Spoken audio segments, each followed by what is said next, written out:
निमिषे निमिष क्षेत्रे ऋषयः सौनकादयः सत्रम स्वर्गाय लोकाय सहस्र सममासत। नैमिषारण्य से ही हमारे सभी पुराणों के आख्यान आरंभ होते हैं। यह नैमिषारण्य भी उत्तर प्रदेश में ही अवस्थित है, सीतापुर जनपद में स्थित है। नैमिषारण्य क्षेत्र भी 84 कोस में, और हमारे पूज्य गुरुदेव भक्तमाली जी की तो अवतरण भूमि ही नैमिष क्षेत्र है।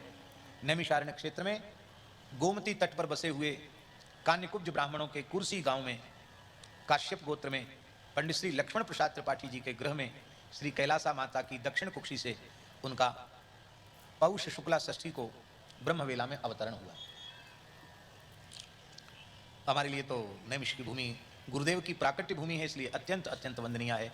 ये नैमिष क्षेत्र कलिवर्जित क्षेत्र माना जाता है।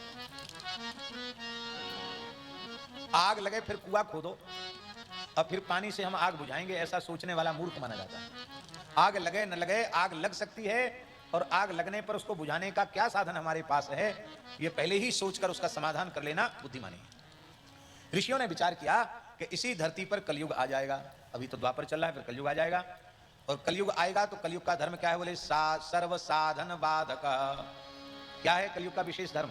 सर्व साधन बाधक, संपूर्ण साधनों को बाधित कर देना, यही कलयुग का काम है, यही कलयुग का धर्म। सारे धर्म बाधित हैं, वर्ण धर्म बाधित हैं, आश्रम धर्म बाधित हैं, सब कुछ बाधित है, सब कुछ बाधित है। सारे साधनों में विघ्न उत्पन्न कर देना, बाधा उत्पन्न कर देना कलयुग का काम है। तो ऋषियों ने विचार किया हम लोगों का क्या होगा फिर?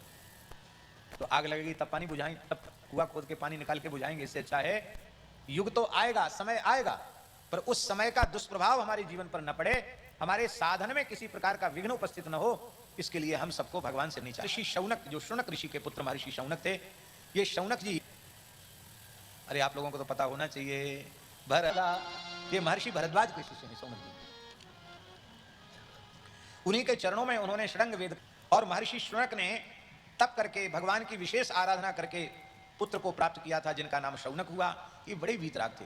अपने गुरुदेव महर्षि भरद्वाज से तीर्थराज प्रयाग में सांग वेद का अधिगम प्राप्त करने के बाद इनका मन वैराग्य के भावों से भर गया। गुरुजी ने कहा अध्ययन तो तुम्हारा पूरा हो गया, और अब तुम घर जाओ, अपने पिता के निकट जाओ, समावर्तन कराओ। समावर्तन तो हो गया, लेकिन इनके पिता ने देखा, महर्षि शौनक ने देखा कि ये बहुत उदास और दुखी हैं। तो उन्होंने कहा कि वत्स, तुम तो स्नातक हो, संपूर्ण वेद वेदांग की विद्या प्राप्त कर चुके हो, फिर तुम अन्य मनस्क क्यों रहते हो, उदास क्यों रहते हो, उसका कारण क्या है? तब आपने नेत्र भर के कहा कि पिताजी, मानव जन्म का एक ही फल है कि जीव को भगवत साक्षात्कार हो जाए, भगवत प्राप्ति हो जाए। मनुष्यों में भी हमें पवित्र ब्राह्मण कुल में जन्म प्राप्त हुआ, तो हम तो इस संसार की प्रवृत्ति में फंसना उत्तम मानते नहीं है। हम तो यही चाहते हैं कि हम अखंड ब्रह्मचर्य का पालन करते हुए भगवान की उपासना में ही अपने जीवन को व्यतीत करें।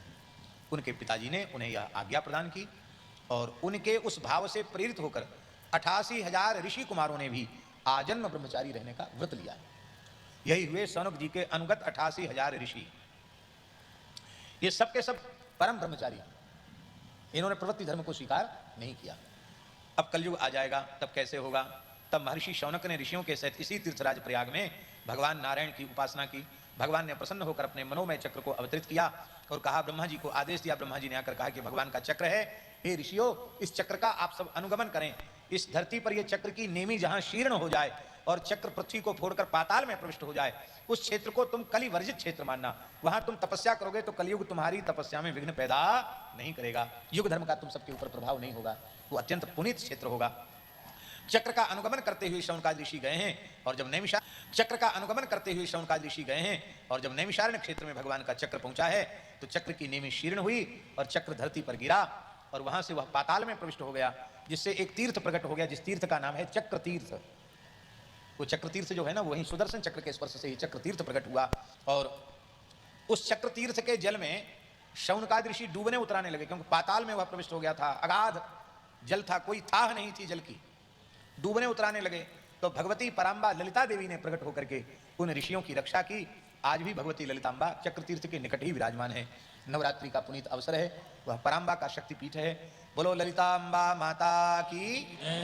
श्री राजराजेश्वरी त्रिपुर सुंदरी भगवती ललितांबा वही है, वहां विराज रही। बड़ा जागृत तीर्थ है वो ललितांबा का जो शक्तिपीठ है, एकदम जागृत है।